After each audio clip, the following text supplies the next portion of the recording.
All right, I should be live now. So if you want to click on my page and share it over, and I'll just kind of start talking. All right, folks, it's Monday. Hope everybody had a good weekend. We're still kind of getting set up here. I've gone live, I believe, on my page, so I'm my good friend Napoleon share it over to his page.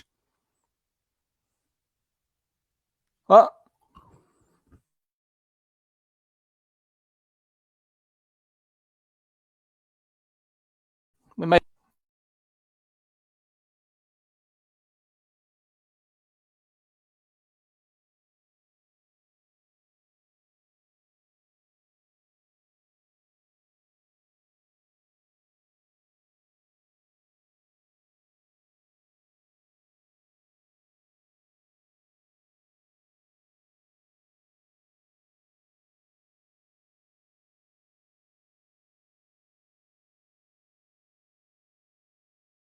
Here, but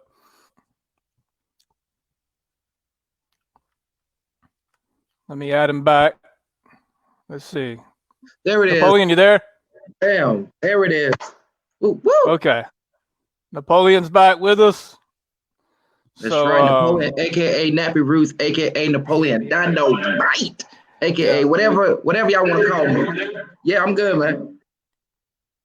All right, so here we go. All right, yeah. So Napoleon Nappy, he's with us. AKA Napoleon. You want to mute that one? All right. All right, folks. Again, you there? Yeah, I'm here. All right. So yeah, we've got some people already watching, folks. If you want to, like, we're on a different site. We're not actually on the Facebook. So if you want us to see your name and call you by name, you need to on the post there. It says that you can click on the StreamYard, and you just basically allow StreamYard like access to Facebook, so it pops up. Your name will pop up on our StreamYard page here. If you don't, then we'll just be probably calling you Facebook user instead of flipping back and forth on the pages. So anyway, again, this is my good friend Nappy. We met back at Clemson. So we met when we were roughly 18, 19 years old. That's so right. we've known each other. We've known each other, I guess, about half our life. So we've maintained friendship and contact over the years. So Nappy, tell us your thoughts on The Last Dance right now. Then, for those that don't know, The Last Dance is the ESPN kind of documentary on the Chicago Bulls. Yeah, in particular, the 1997-98 Chicago Bulls.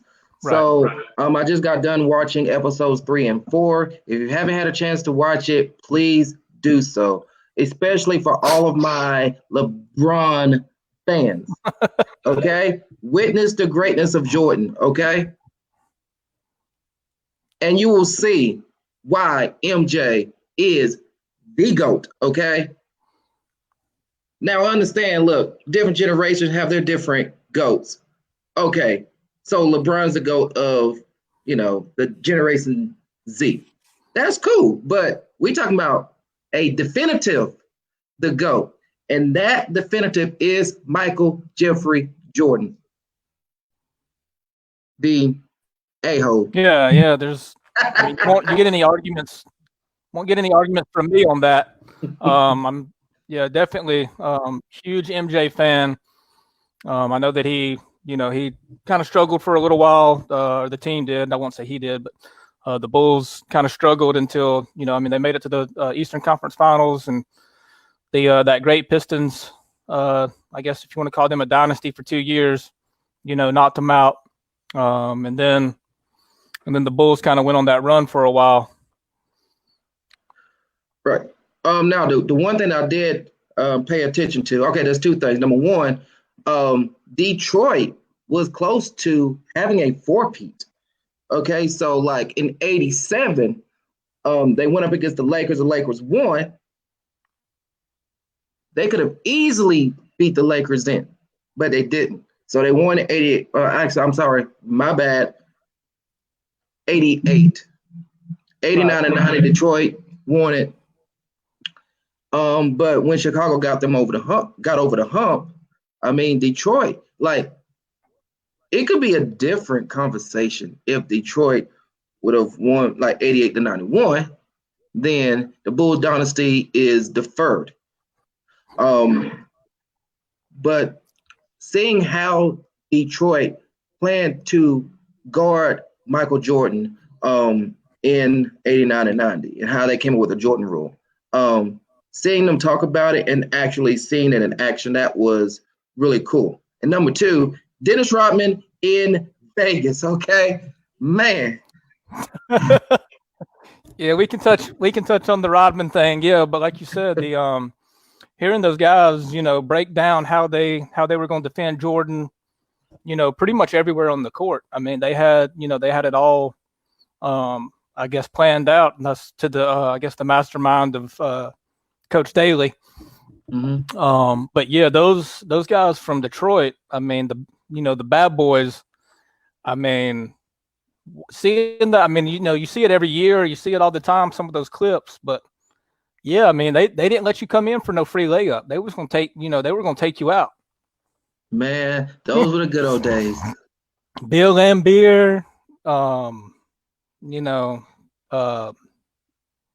guys, John Sally, a young Dennis Rodman, Rick Mahorn. Yeah. And what's crazy is, and I guess I'd forgotten about it, but Sally ended up going and playing for the Bulls. I think it was in 95 or 96, something like that. Yep. And then he ended up playing with them for a year. Yep.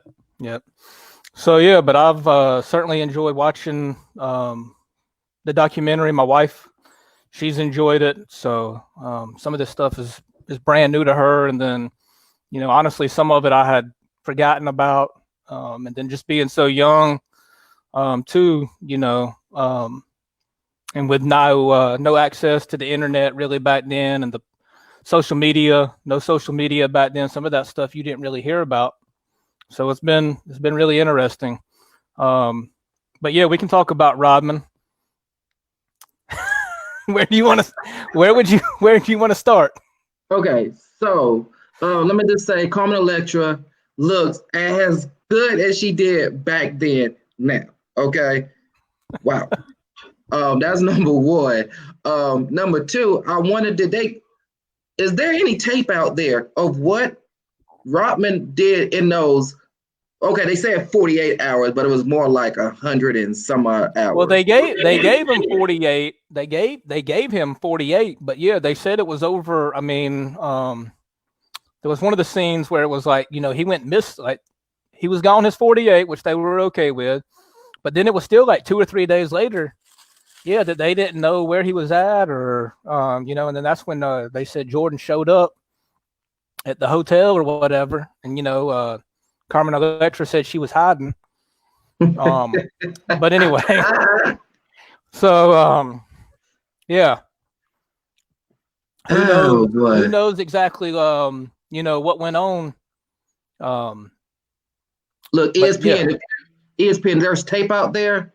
Get Rodman to agree to show Rodman in Vegas. Okay, I'm telling you, that will be okay. That won't be as big as The Last Dance, but it will be close, and we will watch. Well, I mean, that wouldn't happen now. I mean, if it happened today, yeah, there'd be tape. But back then, people didn't have there were no cell phones recording folks, I mean, they had cameras on them, but I mean, no telling what happened when there were no cameras on them, Right. Do we have TMZ back then? No. Anything that was remotely close to TMZ? Entertainment Tonight? I don't think so. But yeah, like we said, it was really interesting. And then I guess it was in episode 2, the Scottie Pippen stuff, and that was stuff that I didn't know about back then. His contract, they were trying to renegotiate his contract, or there were contract issues. I mean, that was just stuff that we didn't hear about back then. That was just kind of interesting to hear about. Well, I mean, if you look at in episode 2, when Pippin decided to go for that long-term security and make sure that his family was taken care of, like you can see like some of these baseball deals, like Ozzy Albies from the Braves. He took less money but longer term contract, take care of his family. Same thing for Acuna. Right. Which is great for the Braves. That means we can continue to build a winning team around Acuna, Albies, and Austin Riley, and Fulton Evis, and everybody else over there. Right. Yeah, it was just fun. It was just interesting. And then I know they said that at the end of the end of his years or whatever, they pretty much, I mean, when they paid him and then traded whatever they did, they traded him to Portland or wherever he ended up after he left Chicago. I know they gave him like a bunch of money, and Chicago ended up kind of paying that out. I think it was like $75 million. I think I heard. Yeah. I could be wrong. Because I think they alluded to it. I think it was either episode 3 or episode 4 about Scottie Pippen's agreement to come back to the team was that they would sign and trade him. So I thought that was pretty cool. Right. Yeah, it was something like that. Like I said, some of the stuff they didn't touch on, and then some of the stuff I've heard on interviews on when I've been in the car riding around a little bit. So some of that stuff, like I said, just really interesting to see it now. Again, with no social media the way it is now, there was just stuff that we didn't, pay enough attention to back then and didn't follow, I guess. Right. So, any other thoughts on the docuseries? Well, I mean, it was everything that I've expected. Because I watched the Bad Boys on. I watched that documentary. I've seen different Bulls documentaries. I've read books. I will say the interesting thing was Phil Jackson, kind of like his upbringing and how he went to the University of North Dakota, and his interest in like Native American history, stuff like that actually helped develop his coaching methods. Yeah, that was interesting, and I know they didn't touch a whole lot on it. I mean, it was kind of real brief, but yeah, I know that because I've read a couple of books about him. Yeah, he's very big into the, I guess, like Zen Buddhism philosophy stuff, and but yeah, I thought that was kind of cool that at least the team kind of bought into it too, so there's no doubt that it's probably worked. Some of it has. He won 6 rings with Chicago, and then he won 5 in LA. So I wonder Kobe and Shaq. I wonder if he gave each of the players from Chicago Bulls, including Michael, specific books to read. Like with Phil Jackson later on in his career, with his Laker teams, he had each of the players read a different book. Right. Which was tailored to them. I think, his ex, Janine, kind of mentioned it on her Insta today. So. Oh, okay. Yeah, I remember hearing that and seeing that and reading that, that he would, he encouraged his guys to, read these certain books and everything. But yeah, they didn't really talk about it. And I've never really heard any Chicago players, really talk about that. But I know that Kobe has. And I think Shaq has mentioned it too. So I know some of those Laker guys have mentioned, reading the books and everything that he would kind of encourage them to do. So, and what's interesting too, something I just thought about last night, they talked about that guy Tim Grover. He ended up being the guy. Tim Grover Athletics, yeah. Yeah, the guy that worked him out and everything. I've actually read one of his books. I think it's called like Relentless, and he actually ended up working with Kobe as well. So I thought that was kind of cool. Yeah, very, very cool. I mean, I knew he was from Chicago, but I didn't know that he actually worked with MJ and the Bulls. Yeah, it was it was because I paused it last night and I said, "This is the guy." I said, "I've read his book." And I said, he's got like some YouTube stuff too that I've like an interview and stuff on YouTube I've seen. And but then this morning I had to run to the post office, but I called an interview on Golic and Wingo with Tim Grover, and he said that he had read an article like in the Chicago Tribune or whatever that the Bulls and Jordan specifically were kind of tired of, and they kind of mentioned this a little bit. They were kind of getting tired of, getting beat around and getting beat up by the Pistons. So he said he hand wrote 14 letters to the Chicago Bulls players, telling them who he was and that he would like to, work them out and all this stuff. He said the only player he did not write was Michael Jordan. He said he figured with him being the franchise guy, that they probably would want him to do his own, they'd have certain guys just train him. And he said that he ended up getting 2 letters back, and they were from like the athletic staff, training staff in Chicago. And they said, we've got a player that's interested in working out with you. So they correspond, this was back before email. So he said they corresponded for like 3 months, and he finally is going to meet this player. He drives up to his house, knocks on the door. It's Michael Jordan. Michael Jordan was the one player that kind of, even though he didn't even write him, he was the guy that was like, I want this guy to, I want to meet this guy. So he sits down, he's talking with Michael, and he basically convinces Michael to, give him a shot. And Michael's like, when can we start? Or no, excuse me, Tim Grover was like, when can we start? And Michael was like, let's start tomorrow. And he said, well, just so you know, if we're going to start tomorrow, I need to be here at 7:00 in the morning to get everything set up. And Jordan said, that's perfect, because I got practice until about 1:30. And Tim Grover went out and bought all this equipment. He showed up the next morning. He said he put all the equipment together while Jordan was at practice. And when Jordan got home, he started working them out. So, yeah. Well, and then ended up being his trainer for like 15 years after that. I like the fact that after they lost to Detroit in '89, instead of taking the time to reflect and relax, they hit that gym the next day. Yeah. They were ready to work. They were ready to get at it. Only person I can see doing that, Kobe. Yeah. What were your thoughts on the handshake or lack of handshake? Okay, so Isaiah Thomas, look, it's 30 years from now.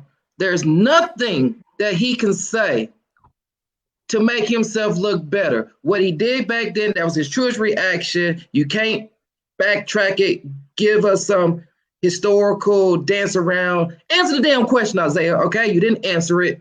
And if you did answer it, it's invalid, okay? Well, Jordan said, you an a-hole. Jordan's an a-hole as well. That's the competitiveness in them. That's it. Isaiah, if he just said, look, I'm a competitor and I just didn't want to engage in good sportsmanship, okay, I get it. Does it make it right? No. But I would respect him a lot more if he did that. Now, he can repair his relationship with Magic Johnson, but he ain't going to repair it with MJ. MJ going to take that to the grave.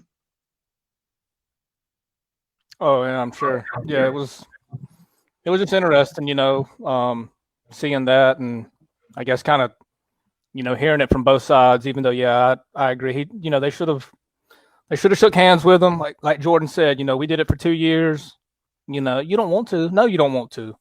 And here's the thing. The other team knows you don't mean it when you tell them congratulations. Right. But at least it's just a sign of the sportsmanship. Right. Now I know Look, that there's been some incidents in college, some college games where teams have, felt threatened that something was going to happen with they're upset and, they pulled their starters. I know like Carolina pulled their starters one time and Roy got those guys Williams. off the court. So in that instance, I'm okay with something like that. If guys are threatened or they feel like something might go down. But here's my thing. You're telling me these 5 players that are on the court right now, you're telling me it's okay if they get hurt or get trampled or get beat up, but I'm gonna take these guys off. Right. So it's kind of interesting there, but anyway, let's real quick, folks. If you joined us, this is your host, I guess, if you want to call it host. I'm Tyler, aka Kickstand. I got my good friend Napoleon Melton from Clemson, aka Nappy Roots. He's joining me. If you have any questions or want to make comments, you can. We can see them pop up on our side. Again, you might show up as Facebook user for us, but you can allow StreamYard to see your name if you just click that little link. I think you have to click like one other little thing. So it's real easy to do. We can see that we do have a couple of viewers. So again, if you want to leave a comment or question, feel free to do so. We're just sitting here. We're talking right for about 20 minutes or so. We've been talking about the Chicago Bulls special called The Last Dance. There's been 4 episodes released. 2, I guess they're going to do 2 every Sunday until it's over, which I don't know. It kind of sucks having to wait a week for every 2 episodes. Because I think Netflix helped. I'm pretty sure Netflix helped do this documentary. So it seems like they could just go on and release the whole thing, and So, but anyway, at least we are getting it early, right? Because it was supposed to come out in June, I think. That's correct. It was supposed to come out in June. With COVID-19, we was able to get it earlier. Now, Netflix. Now, I tried watching it on Netflix the day after episodes 1 and 2 came out, but I found out that only in the UK can you watch it on Netflix. So if you have ESPN3 or subscribe through it, I think it's $4.99 a month, that you get the entire 30 for 30 library plus ESPN3 telecast. So I was able to watch it. They put it on ESPN3 the day after. Okay. I got you. Yeah. So, but we've enjoyed watching it. Like I said, my wife and I, and then my father-in-law, he's watched as well. So we've been talking about it with him. So some of that stuff's been really interesting. And again, I'm really looking forward to seeing, what's left and what else they're going to talk about. And it's kind of interesting just seeing some of those guys that, like Steve Kerr. I mean, Steve Kerr played with him, and now he's the coach of, Golden State. And just seeing some of those other guys that were on those teams that, played those. I mean, they were still pivotal roles, but some of those names you still don't hear a lot of. John Paxson, BJ Armstrong. They had Horace Grant on there last night. Horace Grant is actually from Sparta, Georgia, and that's where I went to high school there. And then his brother Harvey, he went to Clemson.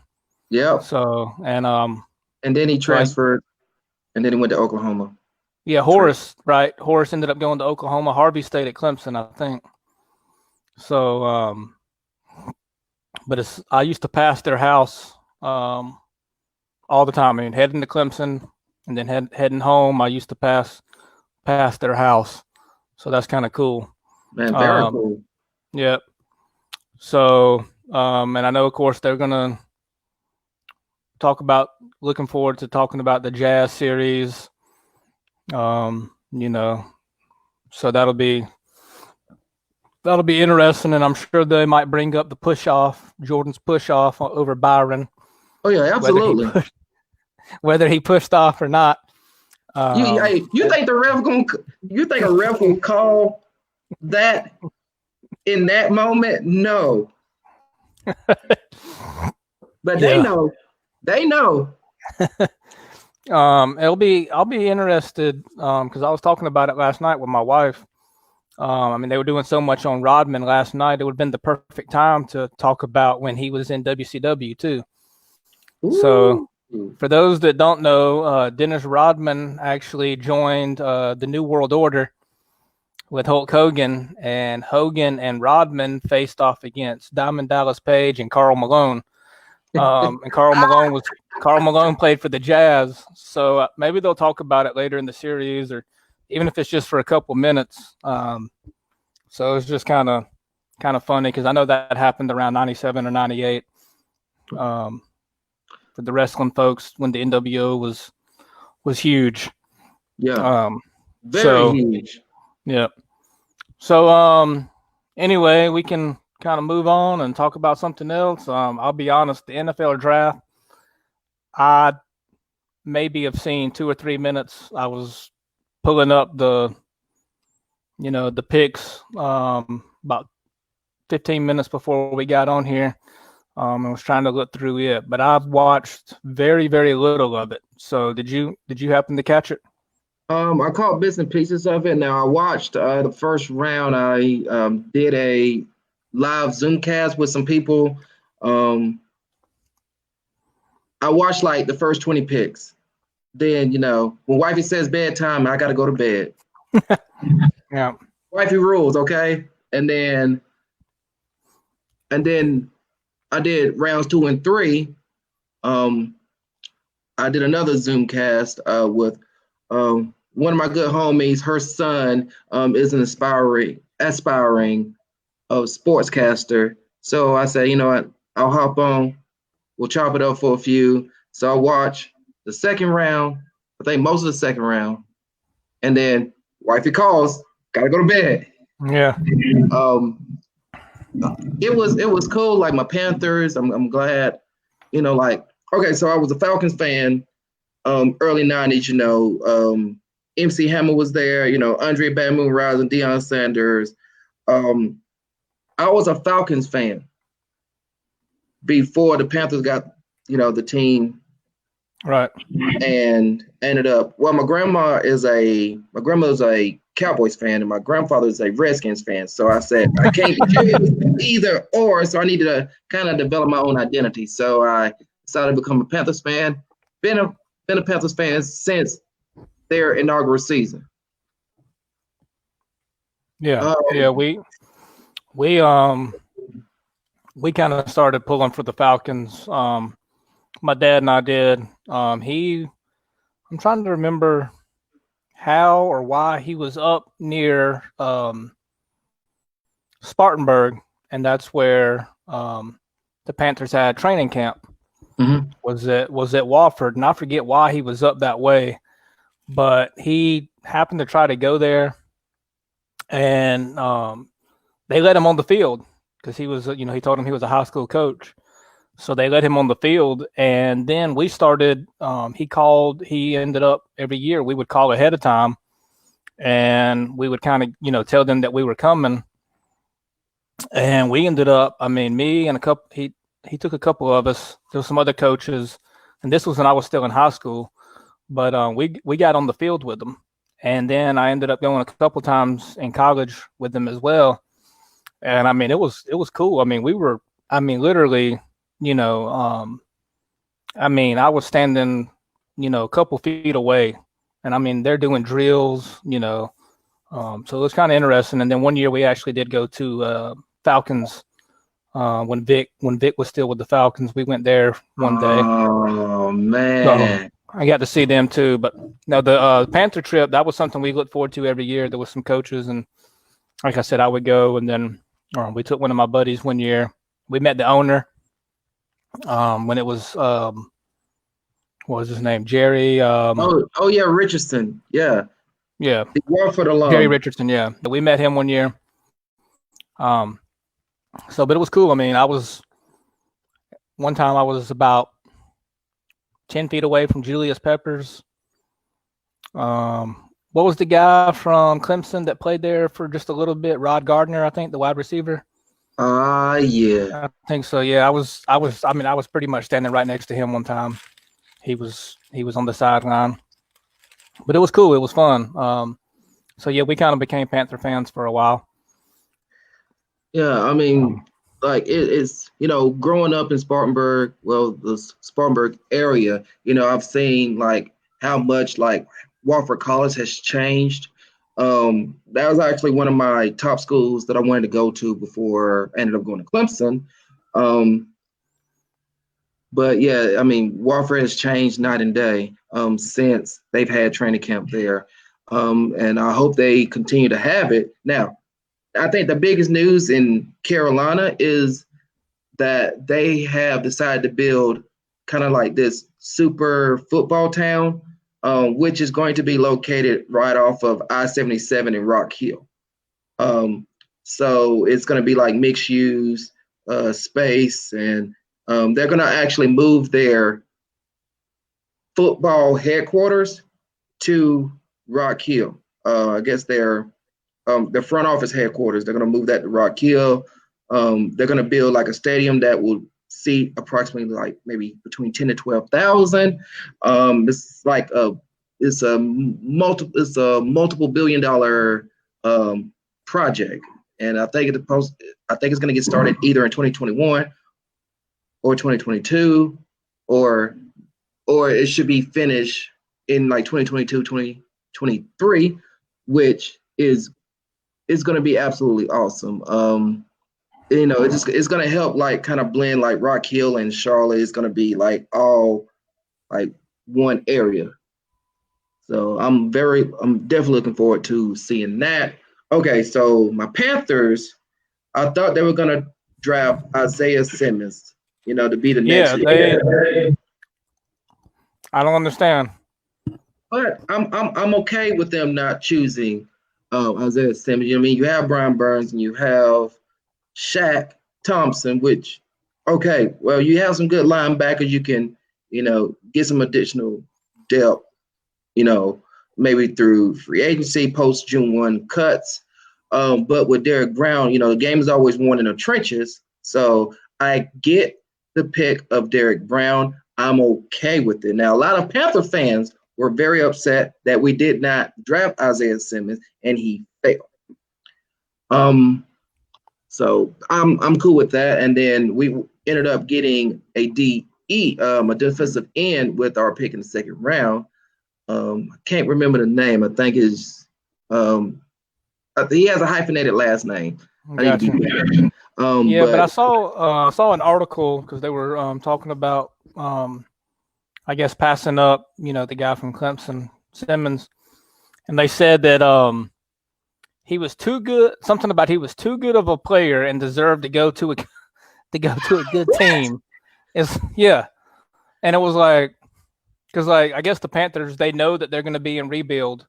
But it was like, why would you still not take one of the best players on the board? Especially because Luke Kuechly retiring, and everything. Like, why would you not take somebody, at that position? But in the words of Herman Edwards, you play to win the game. Right. So, like, I get why they didn't make that selection. Maybe we can talk Kuechly into coming back. Maybe. I don't know. I mean, look, it worked for Gronkowski, okay? Well, that supposedly that's been in the works for a while. That he was going to take the year off and he was going to go to wherever Tom Brady ended up. That's where Gronk going to go. Right. Just one of those rumors or whatever you want to call it. So speculations. However, Gronk is the current WWE 24/7 champion. He won it at WrestleMania. For those that don't know, Gronk is a WWE champion. And what the 24/7 champion is it's kind of like the name implies. It is a champion that is quote unquote defended 20. So they kind of made fun of it on Sports Center the other night or whatever. I mean, if he gets pinned, NFL season starts. What happens if he gets pinned in the end zone or whatever? Whoever pins them, they're going to be the new champ. So, but I did have an idea. This is something that the WWE could capitalize on. If when this COVID craziness ends or dies down, fades out and all that, when these teams are able to practice and all that, it'd be interesting. They could have, a wrestler, I guess, kind of dressed up as a football player while they're at practice. And, he does, that particular person pins Gronk at practice, and the WWE official runs out and, counts. So, but someone might do that for a touchdown celebration. Yeah, it'd be kind of cool. So just something kind of interesting. Now, what is your take on the Falcons drafting AJ Terrell? See, I didn't even know. Like I said, I don't know any. Like I didn't even watch enough of it to, really to know. You know what I mean? Yeah. Well, I think the Falcons, with their limited cap room, I think they've had a pretty good offseason thus far. I bet there's some injury risk with signing Gurley, but he's an upgrade over Devontae Freeman. Right. And then you trade your second round draft pick for Hayden Hurst. Now, on the Falcons side, you have your tight end to replace Austin Hooper. Now, what the Ravens did with that second round draft pick, I think they ended up drafting Dobbins, which means I think I would like, Dobbins and Gurley, two-headed monster. And that would have been really nice. So Hurst will need to produce, because if Dobbins ends up doing well behind Mark Ingram in Baltimore, and then let's say Gurley tears his knee or something like that, and you have a suitable number two, then you might have, Falcon might have did better by keeping that second round pick. Right. Yeah. I'll have to take your word on that, because like I said, I did not watch enough of it. I'm trying to think. We were watching something else, and then it was a little after 8, and my sister had actually texted me and was like, the draft's on. I was like, oh yeah. And so I watched a little bit of it, and then my wife and I started doing something else, and then, so like I said, I know the Clemson guy, Isaiah, he dropped. I know there were people upset about that, and so of course everybody knew Burrow was going 1, so there was no question there. Well, I know that. I wonder what she thinks about the Giants passing up on Isaiah Simmons, because in most of the mock drafts they had Isaiah Simmons going to the Giants, but I thought the Giants did well by, protecting Daniel Jones by getting a offensive tackle by the name of Andrew Thomas from UGA. Yeah. My brother-in-law's a Giants fan, so I'll have to ask him what he thinks on that. So I had a question.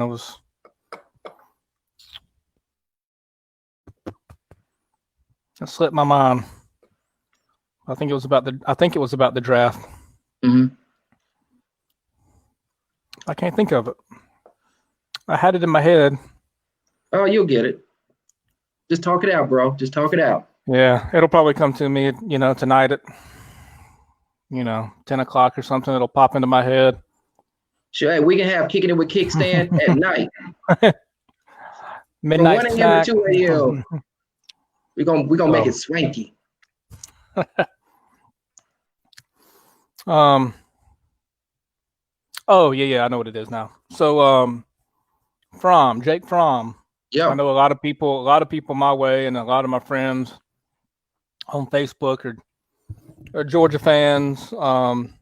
So I know that he apparently, I don't even know where he ended up. Pick 167 to the Buffalo Bills. Okay. So I Fifth round. know a lot of people were, because what is that, third round or fourth? Fifth. Fifth. Okay. Yeah, I know a lot of people were thinking he should be much, much higher. I think that his game, and I don't watch Georgia a whole lot, so I could be off on this. But from what I saw, he definitely, I guess with his running backs, he was able to be a better passer, if you get what I'm trying to say. Yep.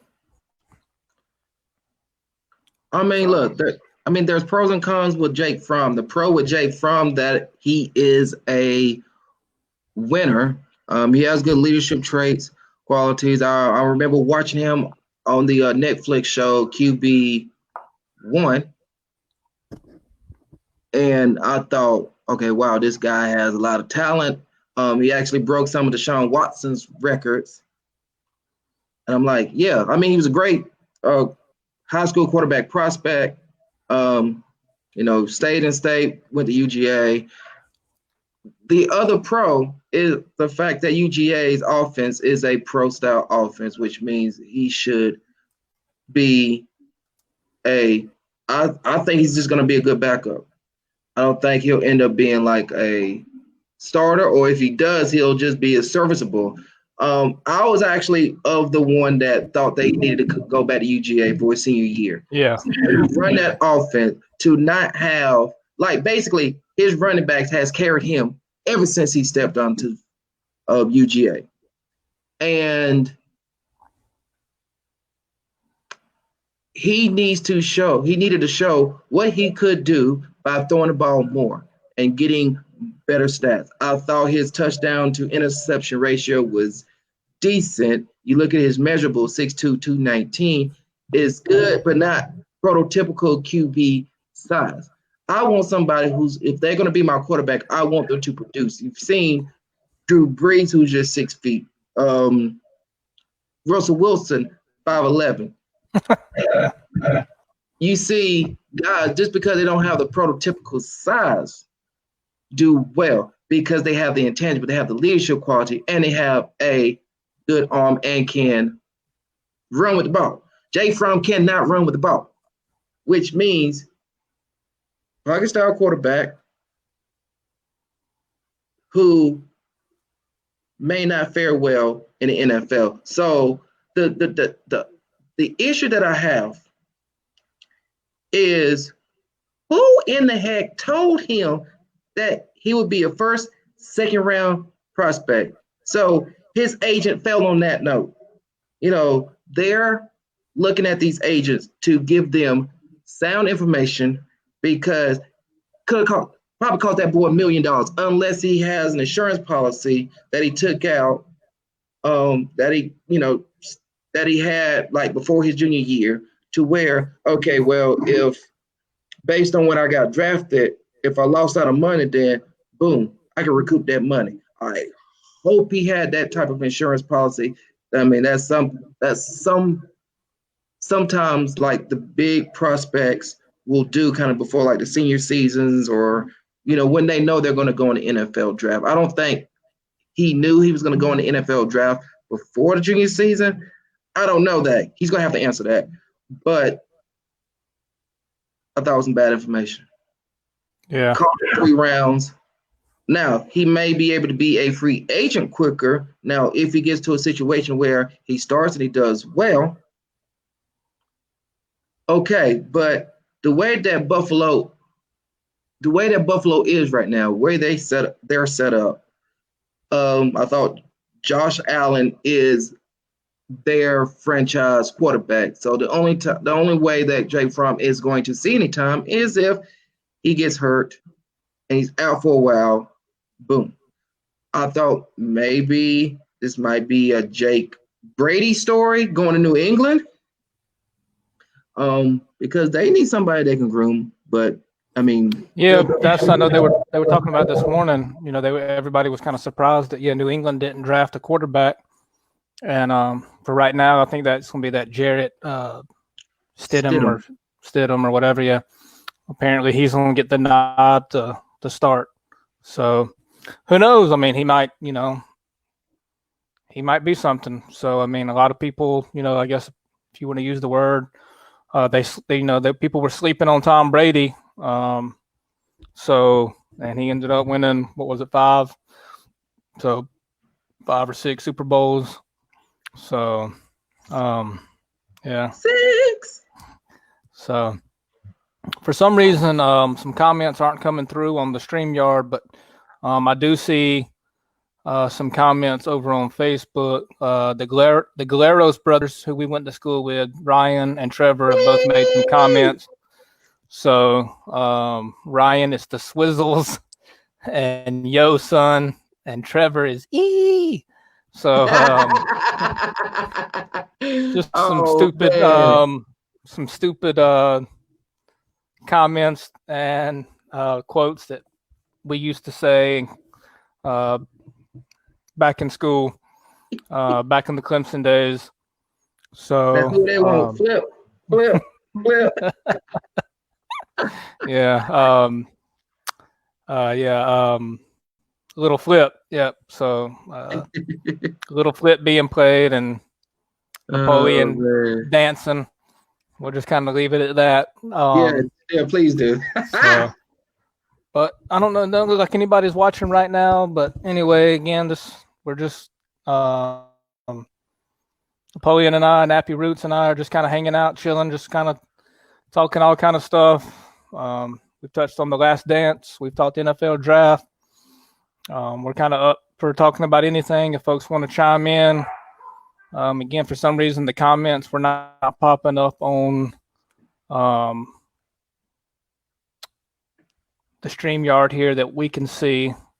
But I did have some comments apparently popping up on Facebook that I just happened to see. So sorry I missed y'all's comments. Maybe Ryan and Trevor will jump back in. So, that's right. Jump back in, Ryan and Trevor. We know where you live. Yeah. So we're kind of, we're just kind of hanging out, talking, and so. But we got a viewer now. I don't know who it is. We can't see who's actually viewing. So whoever's viewing, what's up? Hey, what's up? But anyway, what's been going on, man? Okay, what you been doing? Let the world know what Nappy's been up to. All right, so Nappy just been chilling on his days off. Look, I'm off on Sundays and Mondays, so I do like absolutely nothing. I mean, it's typically, I'm doing something, whether, it's working in property management or, DJing or, taking a class for property management. But I've just enjoyed doing nothing, which is the exact opposite of my wife. Like, she's always doing something. I don't care if it's a day off, she's doing something. She's working, doing something. Sometimes you gotta relax. So that is what I've been doing. What about Dalo? Hello.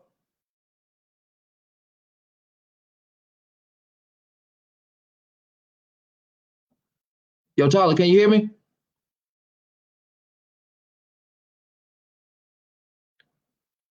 Oh dear.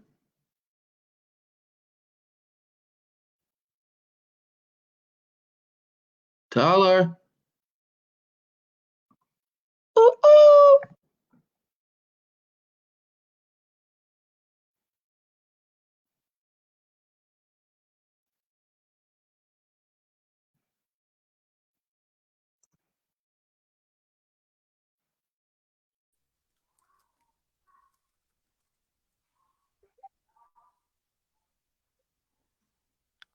I'm here. Can you see me? Okay. All right.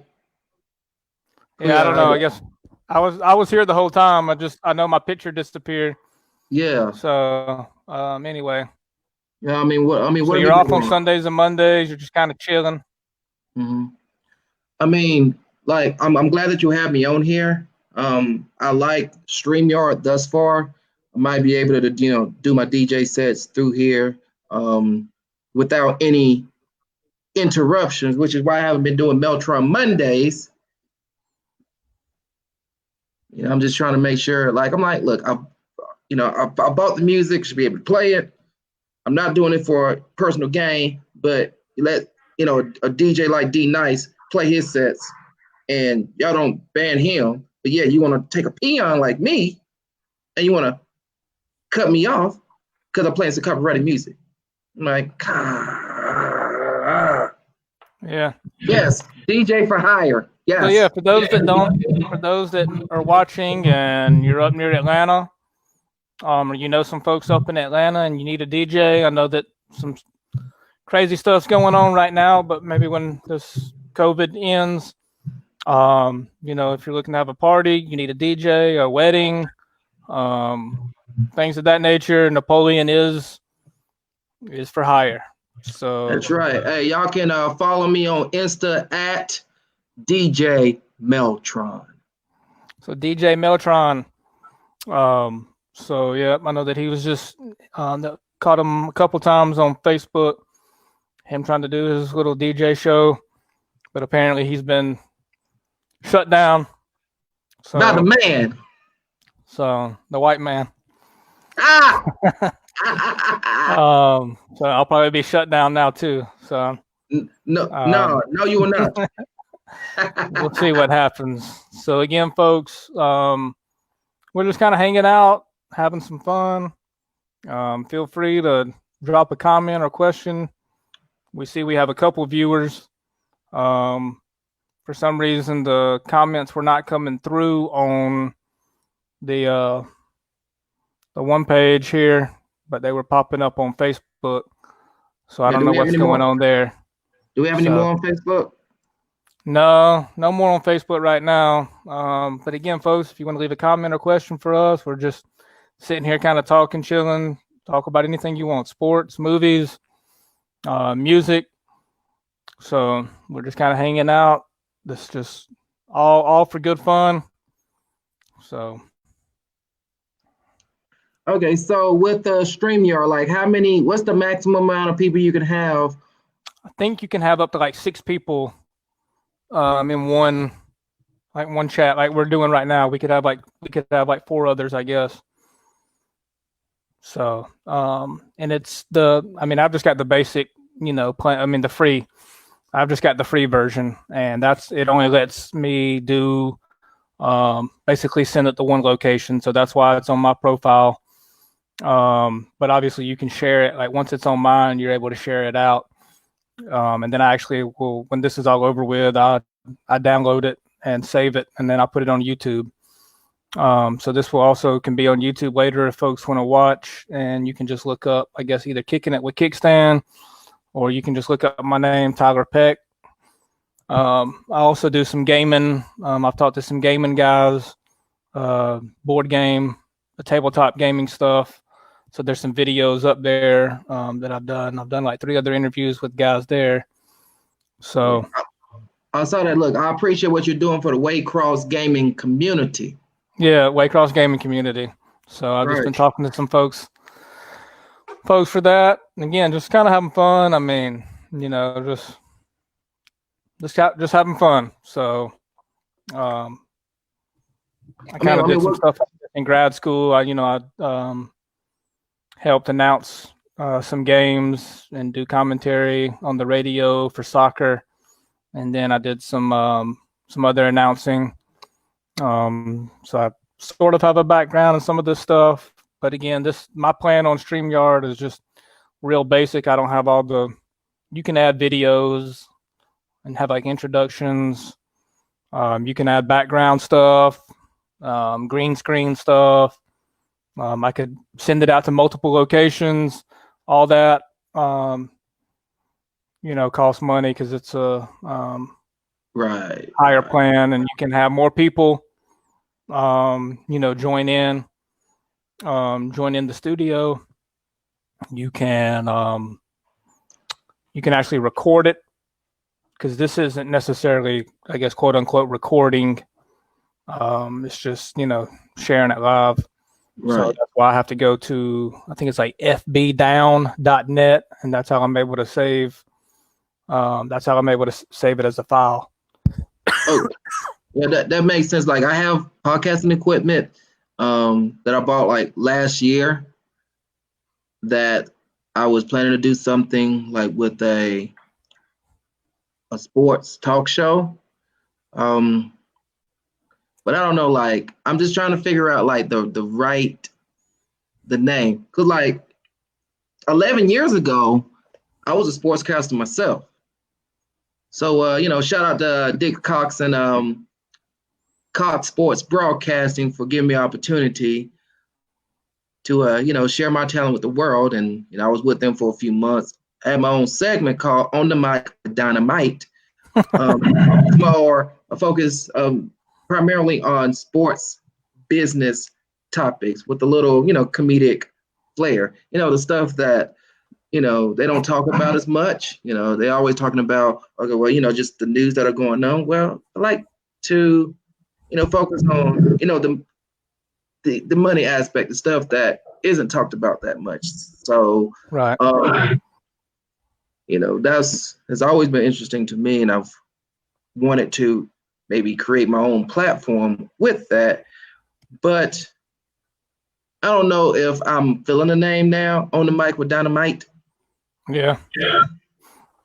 On the mic, what's your beef? What's your beef? Wendy's. So no, I mean, like I said, I don't know. I mean, especially right now, just having fun doing this, and it helps pass some time. Because just right now, I mean, I'm not working at all, so I'm an educator, teach PE and coach high school athletics. So right now, I mean, there's no school, and so fortunately, I am still getting paid, so I am fortunate for that. But so again, yeah, this just kind of helps pass some time for me. So this is just something I've kind of been just kind of started a little over a week ago. But other than that, I've just been kind of reading. Excuse me. I beat Zelda Breath of the Wild yesterday on the Switch. Oh man! So I've been playing some video games, just doing some hobby stuff with the Waycross game, and painting some miniatures, building little guys, painting stuff. So yeah, that's kind of it. Just watching some TV and binging some stuff on Netflix. Wife and I, we finished Ozark a couple weeks ago, and then we watched Bloodline. We're watching a show called The Outsider right now. It's on HBO. It was a Stephen King book, and they made a TV series out of it. So we're enjoying it, which I read the book already, so I kind of know what's going on. But I'm just kind of curious how HBO will handle stuff, and I'm sure they'll kind of change some of it. Oh, definitely. So I've heard good things about the Ozarks. I haven't watched that yet. My wife and I, we've watched Married at First Sight. oh my gosh, like it's hysterical. We watched that Saturday night, real good date night for us. I mean, most of the time, like, my wife is hustling, doing her virtual training, as the number one personal trainer for her company last year. So, she's built up a good buzz for herself, but with how things are going with the company, she has focused on what's her plan B going to be, and and she's doing that, and she's been working with a coworker of hers, and you know, they've been running you know training sessions at the house. We've been focused on doing like some video footage, and my wife is also has auditioned for some acting gigs. So Okay. we have an in-home studio setup in the basement. So I'm learning more of like the technical aspects, in regards to lighting, photo, which is pretty cool. So I'm glad that I'm learning that part of it because it can only help me. So, and now I'm gonna probably start learning more of the digital marketing aspects, just to maybe help her out a little bit, with like SEO optimization, stuff like that. I got you. That's cool. And So then I'll get back into DJing and buy the rest of my own equipment. Meltron Entertainment coming to a venue near you. and again, folks, I don't see anybody live right now. But if people end up watching this afterwards, Napoleon does some DJ stuff up there in the greater Atlanta area. You can reach out to him. Napoleon, what's your Twitter again? All right, so I don't have a Twitter. Instagram or Yeah. So Facebook is facebook.com/Napoleon Melton Jr. That's my personal page. Now my business page is facebook.com/DJ Meltron. And then my Instagram page is at DJ Meltron. and that's just Meltron. That's correct. So I will do this. Let's see. There we go. Insta. There's his Instagram. If you're going to reach out on there, again, he's on Facebook. You should be able to see his name. You can contact him there. He's up near. He's in the greater Atlanta area. He can probably tell you exactly where he's at. That's right. I'm in between Kennesaw and Ackworth. So if I make a turn onto Old Highway 41, I'm right there at Ackworth. So I mean, it's a nice community over here. I love my HOA. Look, they can drop my package off, and I know it won't get stolen. Man, I love it. Speaking of that, I think we had one of our packages stolen not too long ago. My sister-in-law, one of my sister-in-laws, she had sent my wife a birthday present. It says it's been delivered. We never got it. The post office even said it was delivered at our house. We never got it. So there is a road. There is a street in our same neighborhood that has a very similar name to ours, and it may have gotten delivered over there, but the post office said that apparently, I guess, and I didn't know this, but I guess when the post office says they deliver packages, it apparently is like GPS. So they said they were at our house when it was delivered. Because I told them, I said, just because it says it was delivered, I said, even if it was delivered at the other, because our address, I mean, like I said, there's a house with the same address, 1302, but the street name, I mean, like I said, the name of our street is very similar to the other street. And I said, it could have been delivered there. How do you know that it wasn't? But anyway. So look, I know that like the post office, well, Amazon, all the carriers, like that process isn't perfect. No. So that could have very well happened. Like I deal with that on a daily basis. I ordered something for my wife for our anniversary, and it told me that it was gonna get here on Wednesday. No, it told me it was gonna get here on Tuesday, and it said it was delivered. I'm like, what you talking about, Willis? So I realized that it was user error. It was my error because I incorrectly typed one digit of my house. Luckily, I went to like UPS and I found a mistake and I said, "Hey, can you rewrap this?" And luckily, they told me it'll take 24 hours to reset it, to update the address in the system, and then we can get it to you on Thursday. So, Right. long story short, got it. My wife was happy with her anniversary gift, and I wasn't in a doghouse, so Well, good. That's nice. Yeah, we a while back too. We had a package that again it said it was delivered at our house. Well, I rode around on the opposite street of ours, and I saw a package at their front door, and I was like, I bet that's my package. And sure enough, it was mine.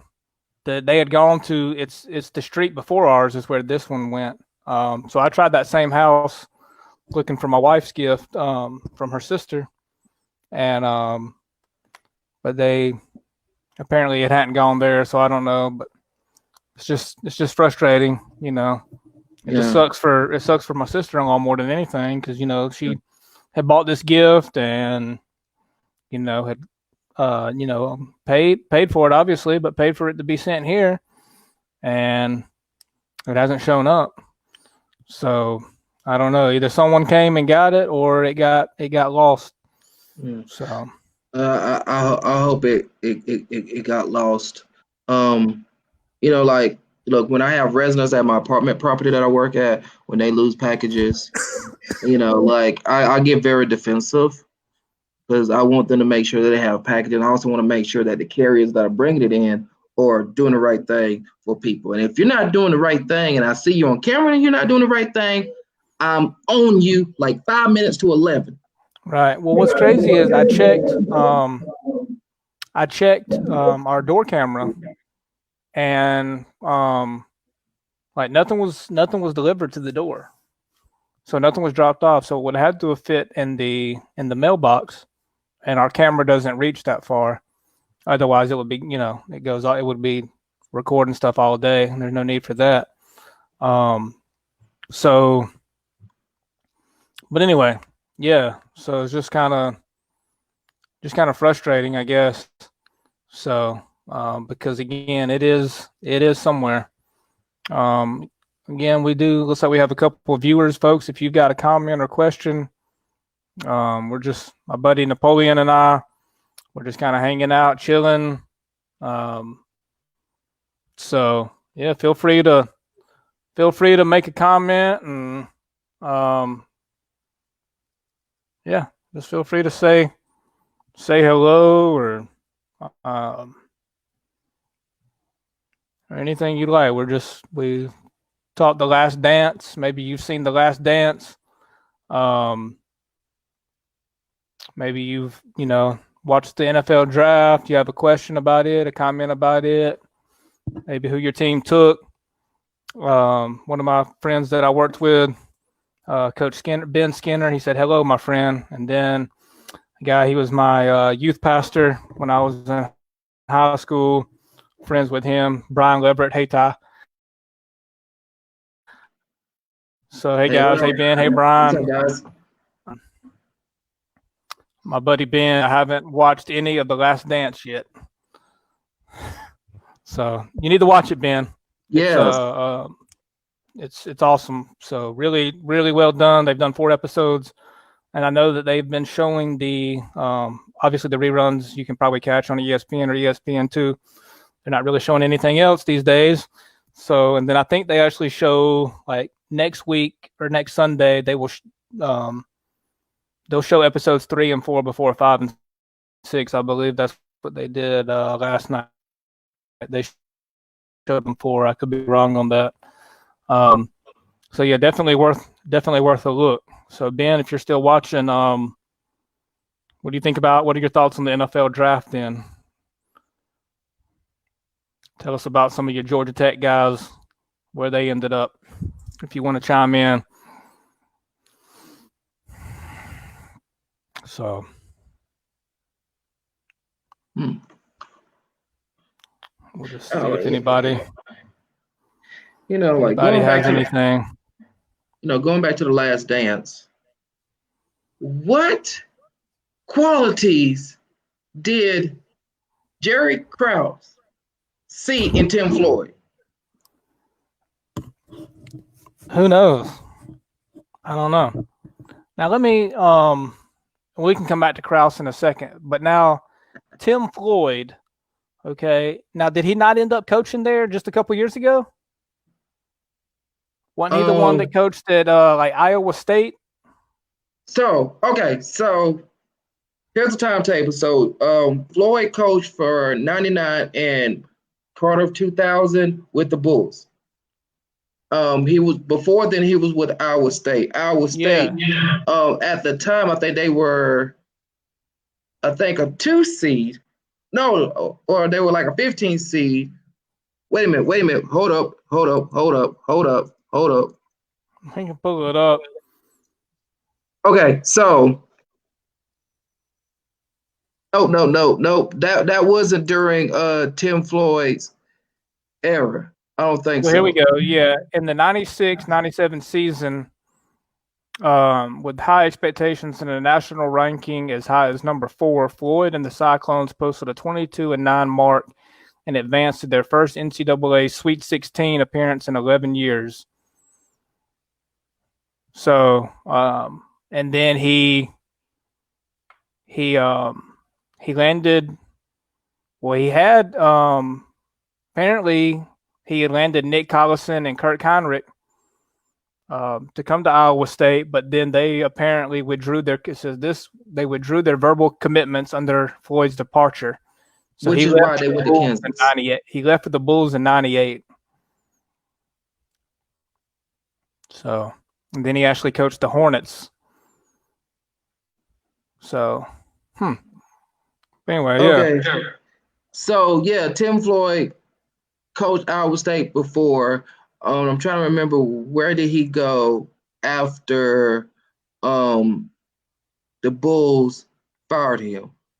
It doesn't say. I guess he took some time off because he resigned in 2000. I'm on Wikipedia, so you can take that for what it's worth. But it says Floyd resigned. It says Floyd resigned on December 24, 2001.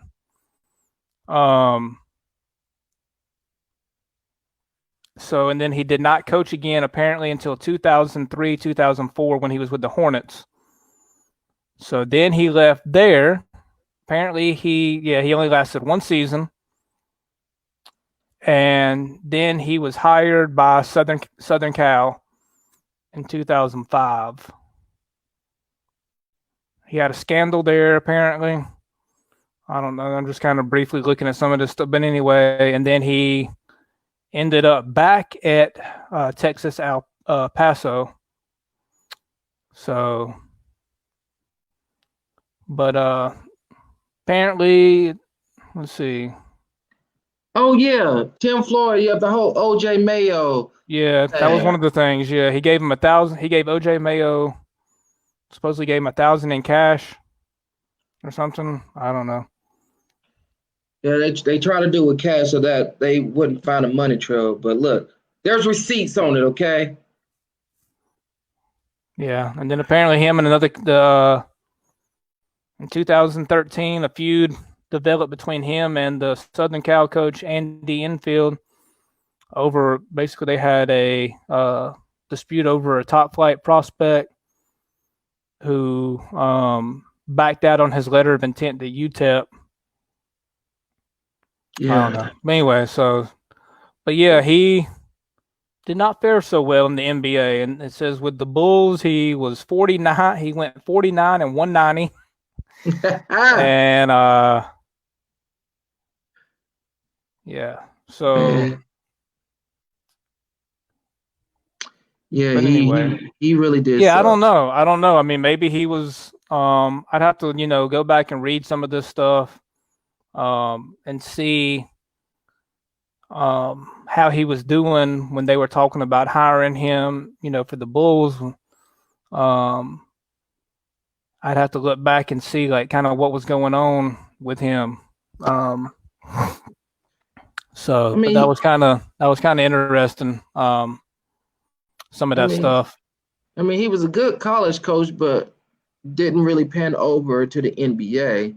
I mean, there's not really that many like success stories of college coaches going to the NBA and um, being successful because that college stuff don't work. Okay, like I mean, like Jim Borland, who's the coach of Chicago. You know, he coached at Utah, and he tried bringing some of that to the Bulls, and Jimmy Butler wasn't having it, Right. and so the Bulls traded him, and then you know Portis goes hits Marotic in the face, and bloodies him up, and Portis gets traded, and actually I take it back. Portis didn't get traded. Portis got suspended. Then he ended up signing with New York, and then Marotic ended up just getting out of the NBA altogether. So his days are up. I wouldn't be surprised they let him go sometime within the next couple of months. And then Cleveland's coach, they got rid of him.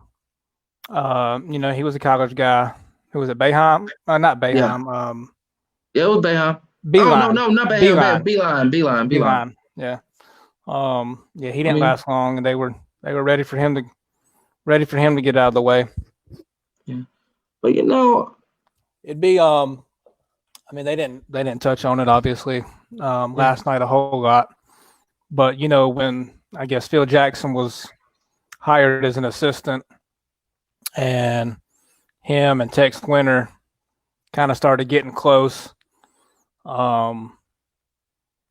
It'd be real interesting to, with no cameras rolling, to hear how Doug Collins, really feels about that whole thing, because, he said I guess in the documentary, he was kind of like, he said, I had a feeling that Phil was going to be taken over, and they're like, what do you mean? He was like, just a feeling.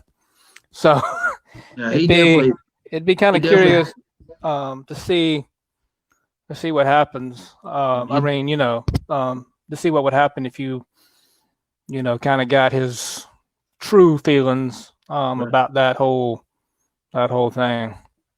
I mean, Doug Collins, someone who definitely has more intel on the Bulls management than you or myself, so definitely would be interesting.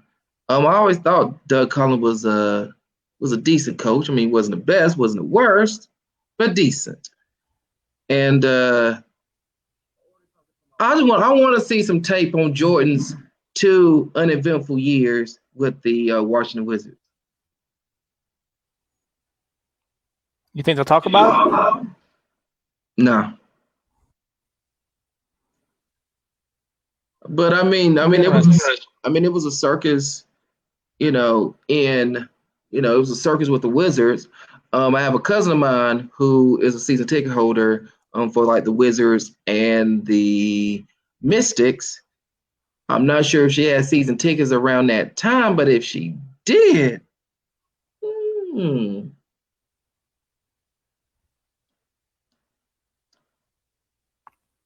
Yeah. Tyler, this is what I'm gonna do for you. Look, when I start my sportscasting show, I'm gonna definitely bring you on once I figure out the name and all the branding and stuff. Yeah. That would be cool, man. No doubt that would be fun. My buddy Ben Skinner, he said Brad Stevens, so I don't know maybe he'll tell us what he means by Brad Stevens. Oh, okay. He might mean a successful college to pro. Oh, okay. Yeah, absolutely. Yeah, in that case, yeah, absolutely. He's probably definitely one that I could think of that has done the best job from college to pro. And I think I mean, I've seen some stuff, some interviews with him, and some panels and stuff that he's been on. For folks that are interested, YouTube, What Drives Winning, and I'll make a banner for it so people know. But it's on YouTube, and it's this conference, What Drives Winning, and it's this conference. And I've been wanting to go for a couple of years now. I think it started back in like 2015, maybe 2016. But there's this guy, and he has college coaches, professional coaches, and he does little like panels with them, asking questions, philosophy type stuff, or they tell stories. But he's one of the best ones that I've seen on there.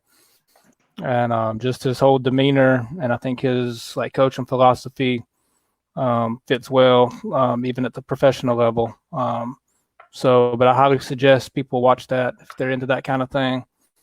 Another good one on there is the guy, that PJ Fleck. Yeah, it's at Minnesota coach. He's at Minnesota now, so some of his stuff on there, the row the boat story and where he got that idea, and some of his other stuff is really good. I know he lost a kid. He lost his son. His son was like real young. So that's where some of that stuff kind of came from. But yeah, seeing his stuff on there is really cool. I would, for folks that want to check that out, do that. So yeah, that was a good one, Ben. Appreciate you.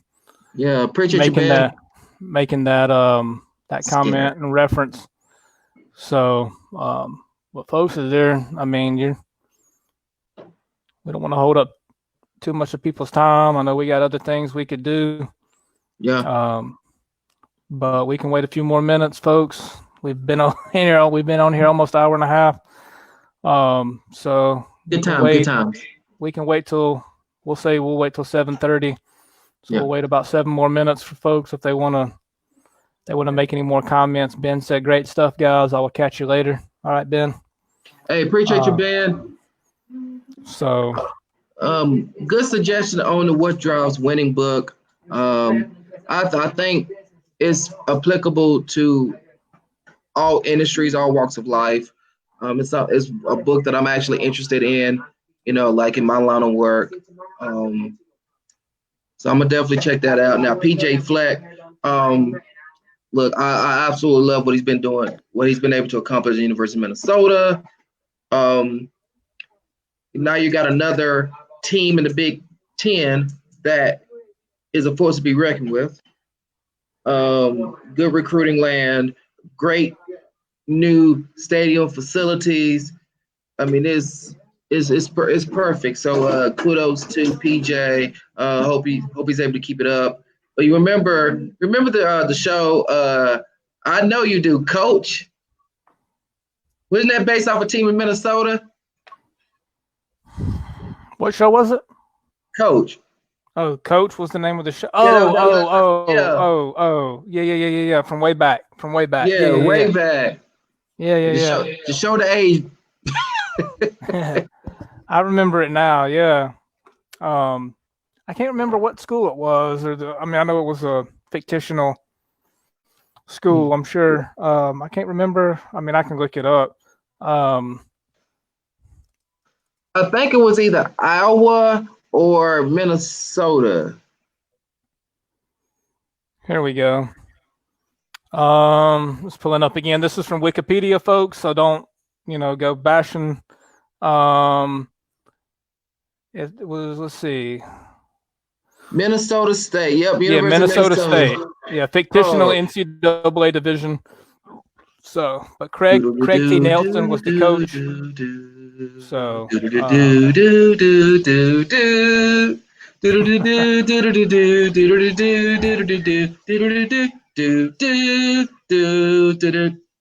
yeah, I know that song.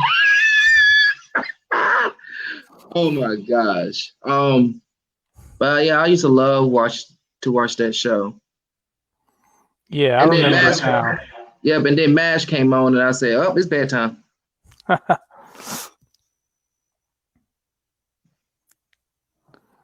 Let's see. Yep. No, I remember the show. So yeah, that was good. It was a pretty good show. Well, folks, again, we're just kind of hanging out, chilling.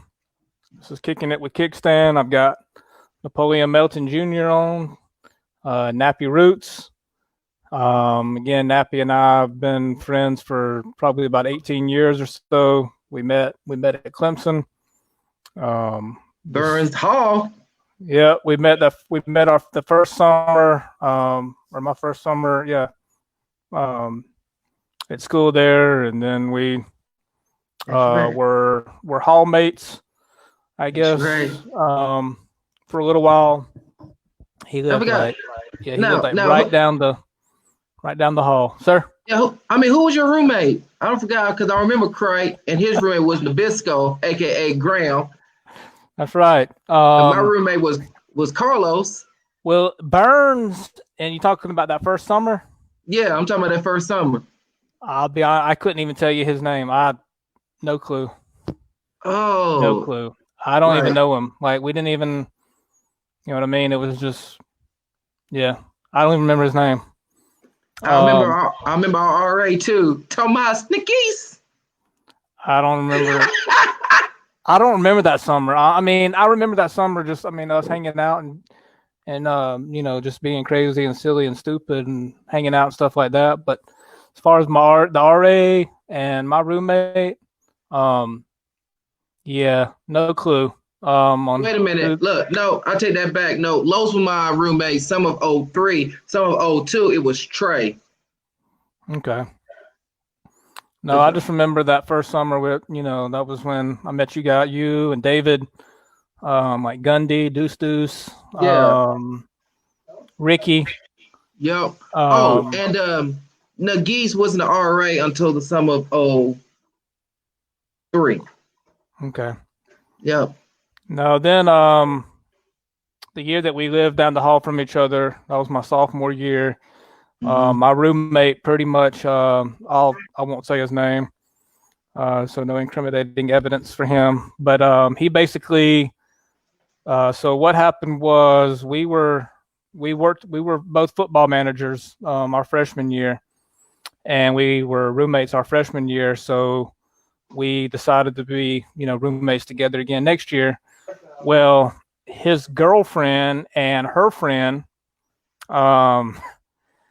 decided that they were every room that, because when you went to register for rooms or whatever, you know, you put in like the room number or whatever it was. So every room number we put in was apparently next to theirs. So somehow it worked out. We ended up getting a room right next to his girlfriend and her roommate. And I mean, a couple weeks into school, I mean, seriously, it was a couple weeks into school. Dude just stopped showing up. He stopped showing back up to the room, and his parents are calling the room, you know, and they're asking where he's at. And I'm like, I don't know. They probably thought I was full of it. They probably thought I was covering for him. I wasn't. I didn't know where he was at. I had no clue, you know. And I finally asked his roommate, and she was like, "Oh, they're living at you know, his girlfriend's house." So they basically both moved out. They basically both moved out of the dorm, started living at her house, and so I had a 2-person room to myself for, I mean, literally the whole school year. And what's crazy is, even after Christmas, his parents continued to pay for the dorm. You know what I mean? Oh, shoot. So it was all, yeah. So I guess he finally told him and everything, but so yeah, that's kind of how that worked out. But yeah, that was when you lived, you know, down at the end of the hallway, with those guys. And so that's when we would hang out a good bit too, because David was on the other end of the hallway, sort of. Right. So, and Ryan and David, were both down We're both down there. That was the third floor at Clemson House, which for those that are interested, Clemson House it was like an old hotel, and they converted it into dormitory. And then, oh, there's your wife. Hey, Miss Melton. Oh, my wife is cooking. That's my mother-in-law. Oh, okay. Okay. I just saw somebody. Yeah. Yeah. So unfortunately, they tore it down, I guess, a couple years ago. Yeah, that was it was tragic. Like I wanted to at least like get a piece of the signage of C House, man. That would have been real cool. Yeah. That was probably the best semester that I had, like living on campus. Because I remember freshman year I lived in Burns, and then Burns, of course, during the summer, and then came an RA at Johnstone and Ricky was there, and we had some interesting times over there.